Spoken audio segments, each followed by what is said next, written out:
Welcome to Running in the 70s, where we interview, meet, and get to know athletes of all kind who were running in the 70s. I'm your host, Matthew Kleinowski.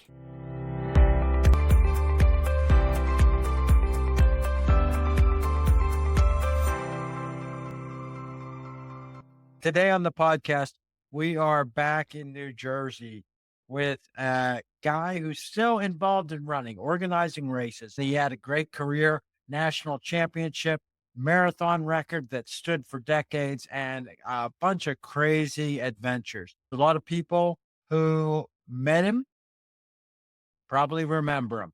Now, there's a little bit of thing here. If you haven't met, this is not Robert Scholl. Robert Scholl, unfortunately, recently died, an Olympic runner, but Bob Scholl from New Jersey. Welcome today on the podcast. Yeah. Let's tell everybody your origin story as an athlete and as a runner growing up. Where'd you grow up and how did you get into competitive sports and competitive running first? I'll try to make this short. I grew up in Bricktown, New Jersey, or as we call it affectionately, Bricktucky. And I went out for a chess club and chancel players and a few other things. And I said, I got to add another thing to the yearbook. So I went out for football and they didn't put me at where I thought I was fast. They put me on the line. I said, that's all right, at right guard. And then I said, I'll just get my name in the yearbook and then I can quit.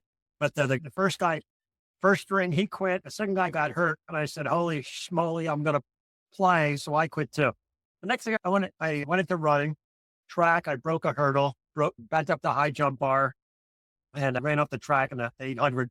Finally, cross country came around and guys in the front of the bus acted like wackos. And I said, you know what? I can beat them. And one by one, I picked them off from the last man on JV and the second man on varsity. I would have had them all at one more meet. Let's just talk about that beginning. That's high school. Yes. You were second man by the end of your senior year? Correct. Okay. What competitions were you in? How much success did your team have? Did you travel? Did you get to regional or higher level meets with your team? They were really good before me. And then when I joined, not a result of me, but they were state champions, group 4, which is the toughest group, for 5 or 6 or 7 years in a row. And then I joined, they were like second or third. And I didn't go to a lot of big meets or anything like that. Ran up in Cortlandt Park, which all the New Yorkers up there. And I didn't do too good. I was pretty bad on the hills at the time. I was 13th in the state meet, but no accolades or anything. I just went home and that was the end of that until I got the coach. Yeah. Let's talk about then just what it was like. Shoes, training, your coach, same coach who coached those state championship teams. So he knew what he was doing. Right. And it was exactly what I needed really as a motivator, not a disciplinarian. It was perfect. One of these guys that, puts the hat on backwards and brings out his pipe if you're doing great. Pipe goes down on the ground and the hat goes off and you see him going back and forth. And that's perfect. I don't need a guy yelling at me or telling me I need what to do more 440s.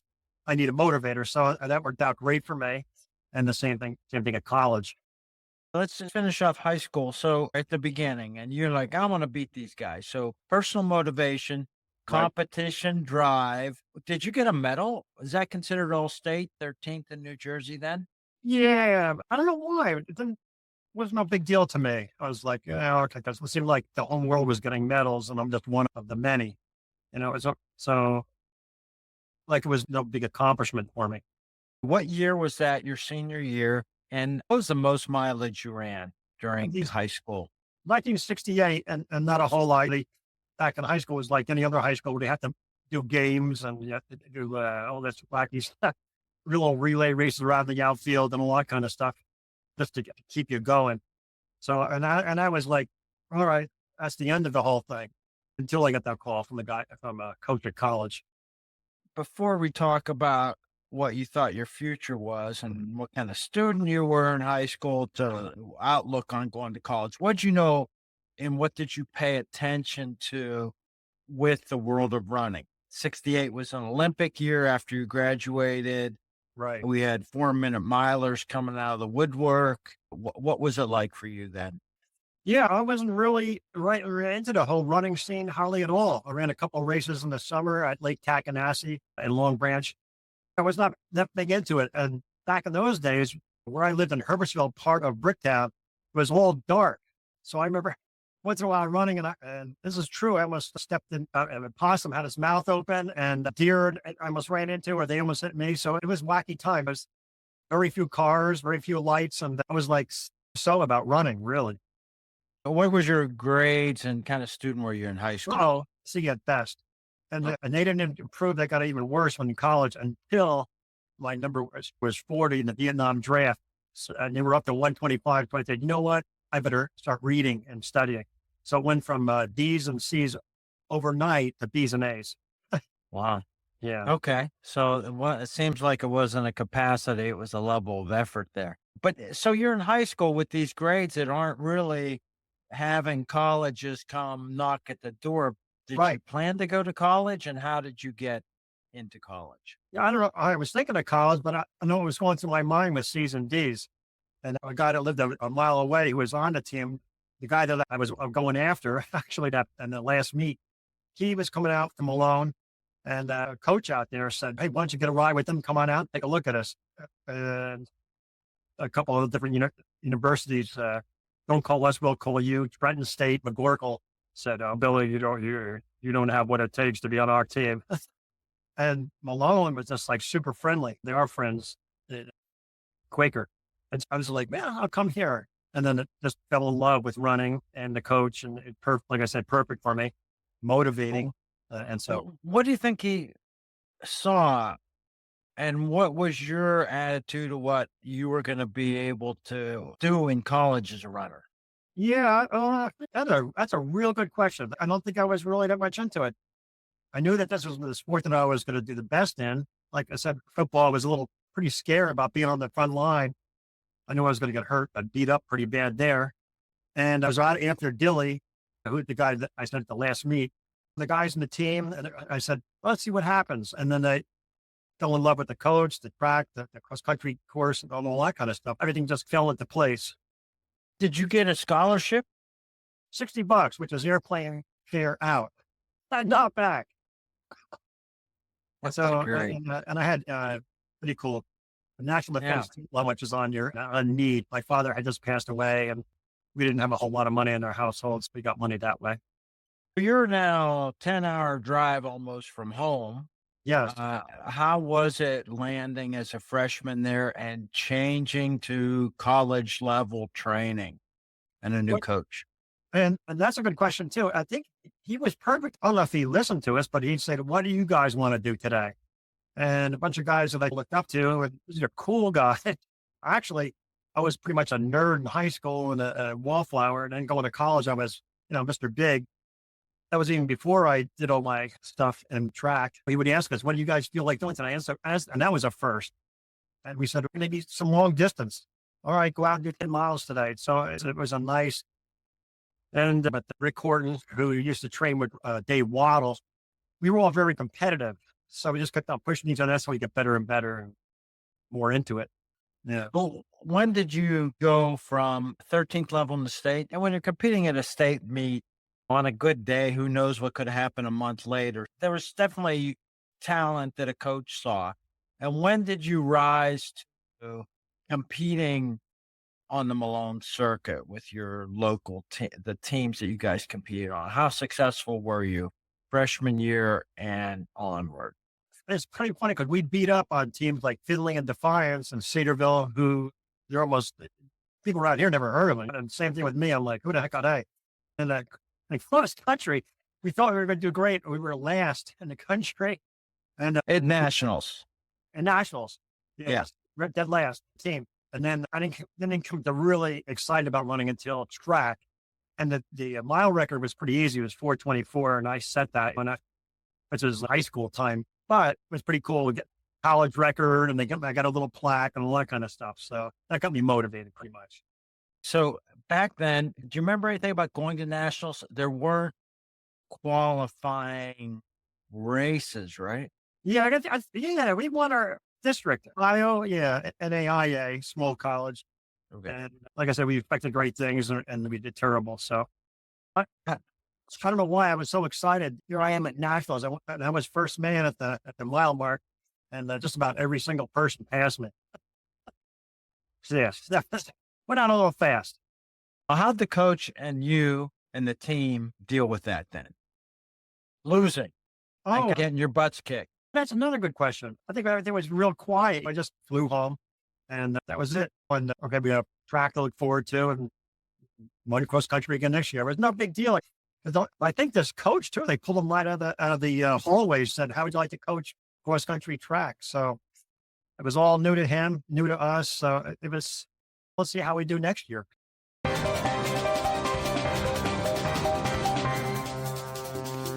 So it was. Let's see how we do next year. Yeah. How did you do next year? Second from last, which was a step up.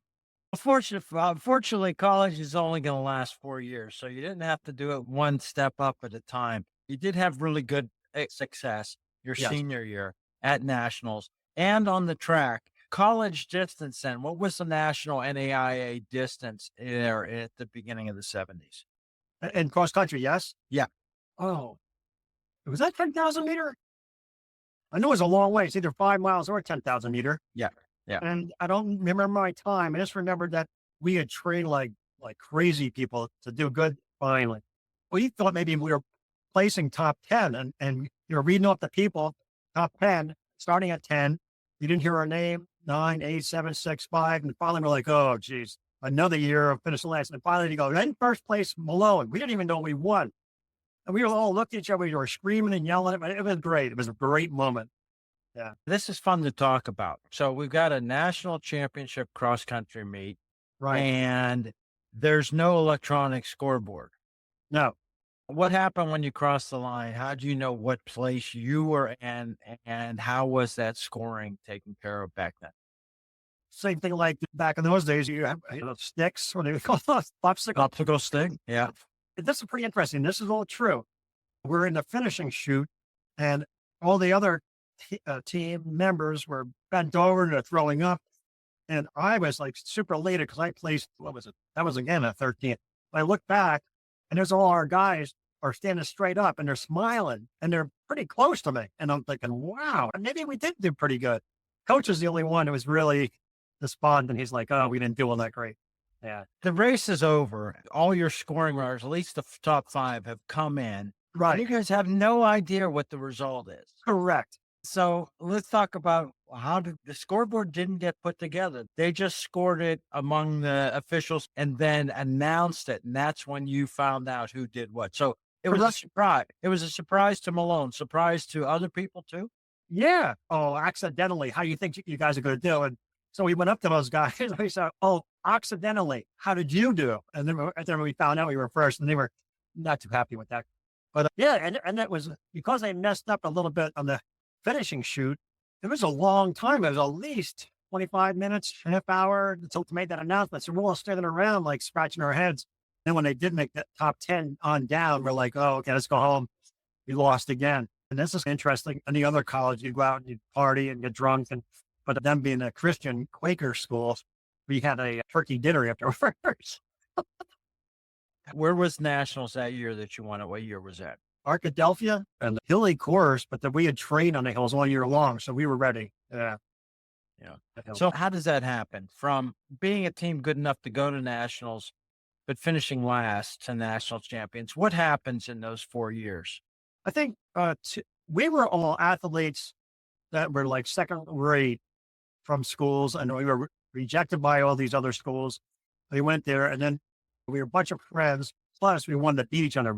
Not super competitive, but to the point where a guy falls down, you stop, you pick him up, and keep him going. But we all wanted to help each other to win, to do good. So that last year, we were stoked going into the national. We ate perfect, went to bed early, everything you have to do. That was a big part of it, I think. Before the qualifying meet, what any other big racers that gave you guys a benchmark of where you stood compared to No, other? that's funny. The Malone Invitational was run then? Yeah, but it seemed to me that it was high school was like the best high schools in all Ohio, but it was no big deal, as I recall. There was no Notre Dame or anything like that. So, yeah, we had no idea. We had no idea we were that good. So national champions, Yes. at Arkadelphia. So that was your senior year. What had happened up through your junior year in track for you at Malone? Track.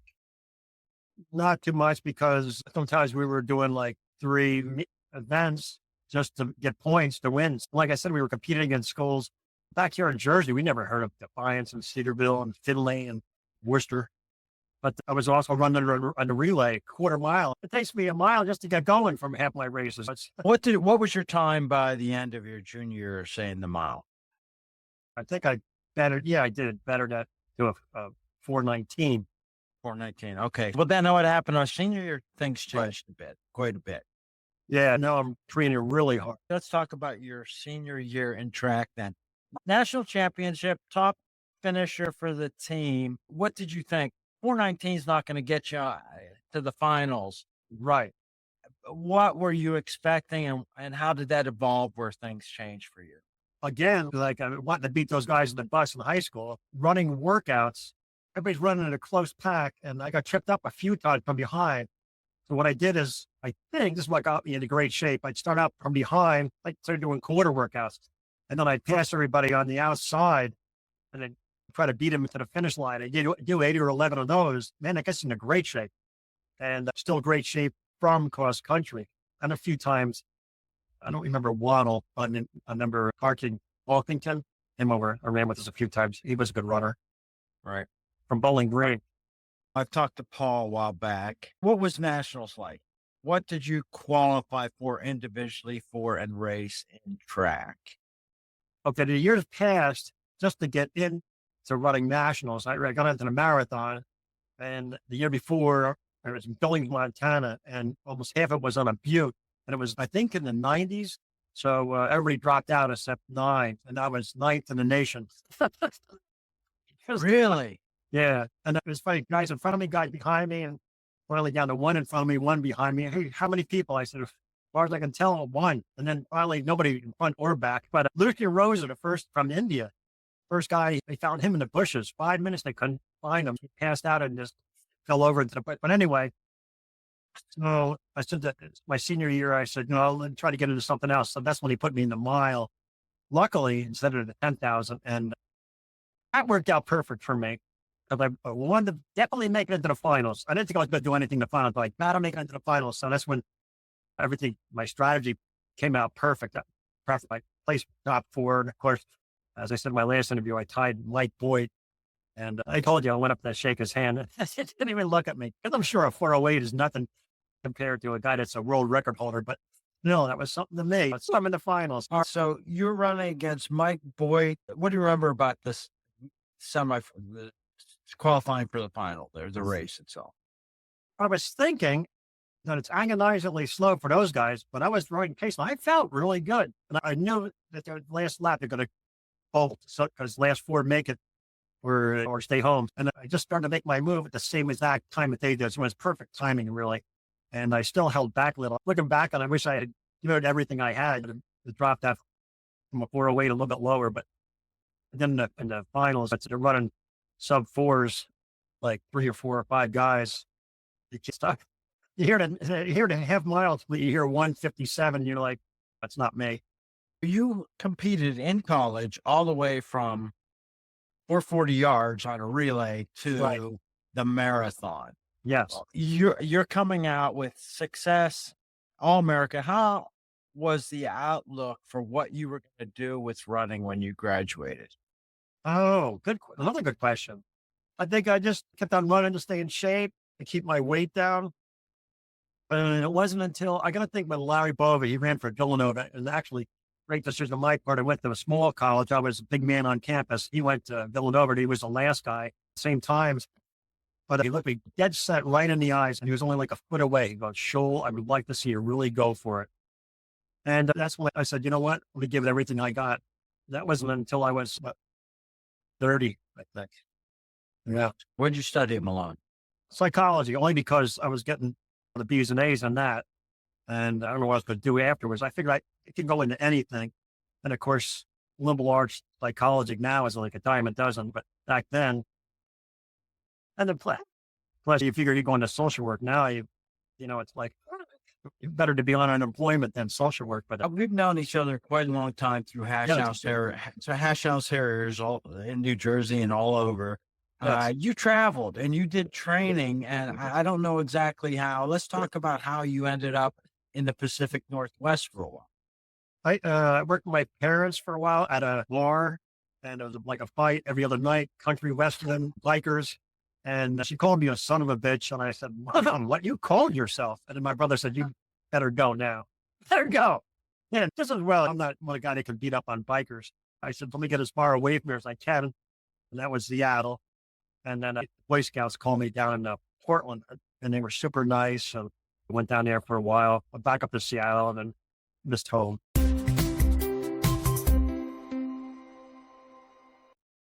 And what about the training you were doing out there? There's a crazy, you're up there when the mountain blew, right? That's when I left that same exact day. And I didn't know it. Got stuck halfway home.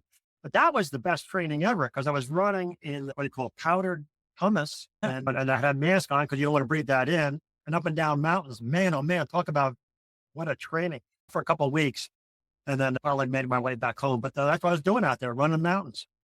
Were you running? Find anybody else to run with? Any competitions? No. I ran some meets when I was in Seattle, but I was like, come see, come saw. I ran one marathon. I think I placed third or sixth in the Seattle Marathon. And then I ran the Oregon, was it Tees Track Club Marathon in Portland or right outside. And Beaverton. No, not, where am I saying? That was down on, where was a Prefontaine? They run that at the university? Yeah. But at any rate, I showed up after the gun started. I showed up an hour late and I passed everybody except one. And of course, the first couple of miles, of course, after that, they all pass you back. But so nothing is very extravagant out there until I came home and Larry said that to me. Then I started training really hard. What was your goal? You at that point, what was the distances and what were you after? Just staying in shape, something to do on the weekends, and find a suitable mate yet. And yeah, it was just keep me out of trouble and pretty much just packing around until I came back home. Yeah. So it was just something you enjoyed doing. You came out of college. Did you have some school debt? Did not. I had a student defense loan that paid off all through school. And the funny thing is I became a teacher for a short time after I had paid everything off. But yeah, that's all right. What about sponsorship? Were the races you were getting money yet? When did that threshold come that there was money for races? And what about equipment? You were just self-funding? Yeah, self-funding. It was after work? You were working right full time with all this training, right? Right. And that's an ego boost, isn't it? When you get something in the mail. Reebok has sent me a little package after I won the Provident Marathon in Philly. It's a long time, but I won it. And Reebok sent me something. And then Adidas, finally, after I think I won the Jersey Shore Marathon. I can't remember. But they sent me a big box of stuff. And it's funny how you give it all out to your relatives and friends and everything. And then when you start running crap, you want it all back. But it's all gone now. One thing is funny because you call these different companies, like I call Nike, you just don't call us, we'll call you. And real short. I'm like, at least let me see how it works out. But no, don't call us. That's weird. It makes you feel like. It depends what coast you're living on with them too, and for various things of where they're reaching at that time. You had increasing success with the marathon. You mentioned a few that you won. Philadelphia was a big one, a course record that stood for a long time. Once you won a couple marathons, were you getting some cash for those? Where do you remember getting the first trips? Where'd you go? Where did they send you? You'd win a marathon and they would send you. Where'd you get to go? Only one. That was Philadelphia. They said you could check the money instead, but you only get a very small percentage of it. And then I got the guy's name off here, but he said, go to the London Marathon, try to do good, and you'll get European exposure, and then they'll all be inviting you to races. So I ran a 2:15, the London Marathon, but I didn't know it was the European Championship. So everybody kicked butt. They're always pretty far back, 43rd at the 2:15. And about at 26,000, that's pretty good. But how long ahead of the race did you go over there? 5 hour, 6 hour time zone change? Yeah. Did they pay for you to go over for a week ahead and get used to the time? Do you remember? And it was only like a day, and I thought I was going to save money by staying with a friend from England that I'd run against. I forget what race, but his two kids were running around all night long. I went to the race next night. And plus, that's a horrible course, I think. Some people love it, but it's on cobblestone and no good. You mentioned Mike Boyd, not really friendly to you as an unknown guy, challenging him in a race nationals. How'd you get along with the other runners, and who were the people that you saw up till that point in high school and college? You always had a teammate to chase. Right. Now you're running marathons, and some of these regional marathons you're winning. How are you figuring out what to do next? Were you just against the clock then? No, you know what it is? I think the same thing. I would get turned on, excuse the expression, by like Elliot Demon, a sports writer for the Asbury Park Press, who just had that big affair in Long Branch. And your boy Carl Lewis was there. That was pretty cool. I went up to him, I said, "Hey, Carl Lewis." He goes, "Dr. Lewis." But when they won the Jersey Shore Marathon, he came up to me and says, "Yeah, Bill, you got to come in this, you got to win it." And actually, it was like a typhoon that day. Not to go off subject here, but the next day he had a big write up for me in the paper. The tallest, the oldest, and the slowest marathoner in the Jersey Shore marathon history. Big headline. I guess it'll be all right. And the same thing at London. The guy said, "Go for the European exposure." Like things like that would get me excited, like to try to do a run better. That's about it, really. Just these guys. But the first time I won the marathon, the 500 marathon, some local banker that was running it, Dave Gingrich, he said, "I think you can win this" at the start, and it got me all excited. But I had no intention of actually doing that. How did this fit in with the rest of your life professionally, being competitive and competing and running? Was that compartmentalized, or is that part of who you were? Compartmentalized. Yes, that. Yeah. I think that's one of my faults, according to everybody, is that I'm not aggressive in that and work. And to me, I just go through life. But running, I got turned on by these different individuals, or in high school, they tried to beat these guys. I said, "You know what? One by one, I'm going to pick them off." And so. I want to ask you about your involvement with organizing races. And I do want to talk about the one thing that didn't go as planned, which was your attempt for a world marathon age group record. Let's just tell the story of that race, because this was something you're staying in shape, fit Right. for many decades, 4 decades. Right. And what happened there? What was the story of that? It's a long story, but I called the elite coordinator of the New York Marathon, and I said, "I'd like to get up front because I'm going to set a world record 50 and over." He goes, "All right," because he knew my times and all. And the day came up, and I was like behind maybe 100 overweight big guys, and I was pissed off. And what's with that picture in the back? And the guy goes, "Those are policemen and firemen, and those are pictures of their buddies they lost in 9/11. They're running for them." So I passed them all on the Arizona Narrows Bridge, came around Tim Malone, who's a friend, who's narrating for NBC at the halfway point. Actually, and my wife and son are on the computer at home. I was a world record pace. And he goes, and he even said it on NBC. He goes, "Bill Scholl, world record pace." And everybody's cheering. I don't know what happened. Maybe I wasn't doing the kind of workouts that I had done in the past, but my legs just shut down. Upper body felt great. Halfway? Where'd that happen? Where'd it shut down? Not the Willis Avenue Bridge, Williams. Just heading into, I think, Harlem. And that was funny too, because the brothers were going, "Hey, yo, man." All the runners went that way. I said, "I don't give a damn. I'm going that way. I'm going home." They're all laughing. But luckily, they have those phones to finish on. So I called the wife and son, and I said, "I'm all right. I'm done." That was my last race, DNF. And I just walk for fun. Yeah. I've run on some of your trails. I've managed to get lost on them, and some of those might seem like they were marathon distance when I followed the wrong path. But you've organized real races for interesting purpose. Tell me about the rat races. I did that just for something to do, get me out of the house. And like you're saying, a few times wasn't marked very well.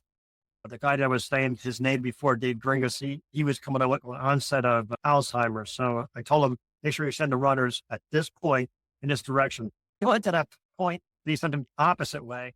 So I had runners from every direction of the woods and butt naked. I guess you can't see his name, but the hasher. He says, "I'm out of here," because they were all coming and they were yelling at him. So now I finally got people, a few hashers that go to spots doggy style. I can't say the rest of their names. And got on the course.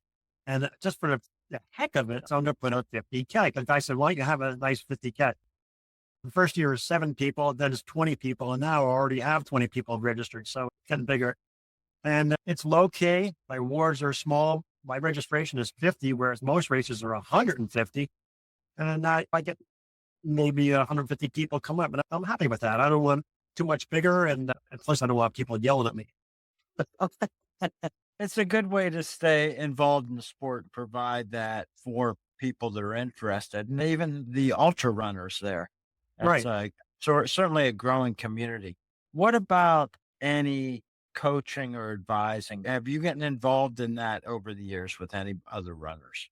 I had a bitter feeling about that because the few, like I have the expertise to coach some really good people. And I said I would do it for nothing. I think you have to tell them, oh, listen, it's going to be 100, 200 a month, or they think you're no good. So people went to somebody, paid all that money, and they burnt out. And I was like, the heck with it. Because like I said, I should have charged more, but they were friends and they were good runners. And so I just lost total interest in coaching. Yeah, that's part of a discussion. It's coming up a lot now that coaches need to be paid more, and just to set the bar for what the value is, to just put Right. it, I think that's exactly what it is. And I think a lot of us over the years have done that and said, I want to volunteer and help. And today, that's not the way to go very much. Yeah, it doesn't, yeah, it's not the right psychology Right. for athletes to have just free coaching. That relationship's important though. You knew that your racing days were over when that marathon just went. It was a pretty senior 50 and over age group attempt. What about the change in your body for running, basically staying in shape for almost for 4 decades? What tolls it taken on you, and how did you adjust to, oh, my career's over? You said you were able to compartmentalize competition. So it's a part of your identity, but it's not a crushing blow as you compartmentalize it. But how did you handle the off ramping? I didn't mention this. Just before that, indoor track, of course, how many indoor track meets do they have a distance medley? But we set a world record, 50 and over, and I'd run close to 5 minute miles, anchor him.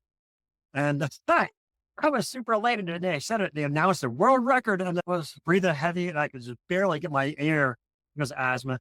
And the 3 other guys in the team were like, sure, you said you could break 5, and they were unhappy. I was like, yeah, it's not. So I was like, you know what? I'm done. I spilled my guts and nobody's happy about it. All right. Where was that? At the Armory. world, at the Armory, you ran the world record indoor age group distance medley. Wow. Do you know how long that lasted? I have no idea. Yeah. Probably still tonight. Whoever runs that. Yeah. That's great. What about your interest in the sport over the years? Like you said, at the beginning, you weren't paying too much attention, and then you were in the middle of it, certainly in the college circuit and Right. with the international marathoning. What about your attention to the sport? Was it something you were interested in? I shouldn't say this to you of all people, but I just got totally out of competitive running and I really got into hashing. Oh, yeah. Yeah. So some people are going to scratch their heads when they hear that, but Yeah, most people that have been running since the 70s at least know what the hash is. And some of them have, said, oh, I wanted to try it, or they know people. How has hashing been important to you? yeah, but see, yeah, no pressure, drinking beer, which I love within moderation, which is perfect. Nice people, no politics, no try to beat the other guy competition. I just love it. And you run into the woods on trail, and Rumson's nice, really nice group of guys. There's somebody there who was in the 60s on the national team that ran against the Russians, George German. He's a hasher. I interviewed George for this running podcast. I think I also interviewed him for hashing too. Yeah. Yeah, yeah. But it's interesting. Another competitive, very successful athlete. Hashing is a big part of his life too at this point. Right. And So maybe we can get some runners who aren't moving as fast and have changed their outlook to go find their local hash runs. yeah, that's it. Yep, I like it. All right, let's talk about just your awareness of the sport and how things work. In that era of the early 70s for sure, and then on up, performance enhancing drugs, not a part of distance running as far as we know. No such thing as super shoes. The equipment was minimal. If you said, let's talk about the sport today, how do those things make you feel about the sport? You pegged it. You pegged it. Those reasons that you just mentioned are the reason why I just lost total interest in it. I can barely watch the Olympics anymore. What happened? Who's the guy with the Canadian who was won 100? Ben Johnson? Was that? Yeah, I can't. But I was so proud of him, and he had a great build, and then they found out he was taking it. And plus, I shouldn't say this, but my coach from college says that pretty much there's everybody at the high levels dirty. They're not catching them. Yeah. I shouldn't say that. Well, no, it's all right. You know Gary Finelli. Yeah. Yes. I need some help from you or somebody to go put a smartphone in front of him, because I recorded a conversation with him on a regular landline, and his voice going in came out the ear and echoed, and the recording's no good. But he can tell some tales of, because he went to the Olympics in '88 and he had people come up at breakfast and say, "We're juicing, I'm juicing." Right. It was very open secret then. Yeah. He's an individual. Yeah. Maybe I can get your help to find somebody who's near him. I can lend him a smartphone for an hour and I can guess. We had a good talk, but I can just use the transcript. Behind you, it looks like a Malone college dorm room you're sitting in there. Where are you at right now? Oh, this is my son's room, the computer room. And these are all autographed pictures of Star Trek and Star Wars and all that kind of stuff. Yeah. And of course, Christmas time, this is, as we said, Marcus and Rover Dill. I can't remember the rest of their names, but we used to be in the Comic Cons and that kind of thing. All right, let's just go. I just want to go back one thing about the Malone team, national championship team from over 50 years ago. And you're in the Hall of Fame for the college. Yeah. Did you guys have a reunion? Are you in touch with those teammates? I am. And they're a really nice group of guys. As a matter of fact, I'm going in for some surgery next Tuesday. Same place for example you had. And they'll all say they listen to anything. And this is 9 hours away. Some of them even further than that. And we're close. And nice group of guys. This is great. I think I remember seeing a picture. Did you guys go out there for a Hall of Fame or for an anniversary? Did the team get together on an anniversary of that championship? Yeah. Yep. That we did. Yep. And like I said before, these guys, I love a good pint of ale. But, like I'll think of soda when it's okay. A couple guys will go out, but the rest of them very low key. Yeah. You're doing this interview a bit low key. You're a great guy. You are very generous with your time and great to get along with and very helpful and the volunteering you do at the races. So you're playing a little low key. You have some crazy stories. I'm just going to pull one last one up here. There's something to do with the pelt or the body of an animal. And I think that was out in the West Coast. Remind me what happened with that. Icicle Ridge. And was it Icicle Ridge? No. Wrong. Colorado Springs. I was on my way home and I said, let me go take a run. And I found excrement from an elk. And so I said, and track. So I follow it. And now more excrement. It was fresh. I said, holy mackerel, close. Now, mind you, I've been running like an hour straight up this mountain.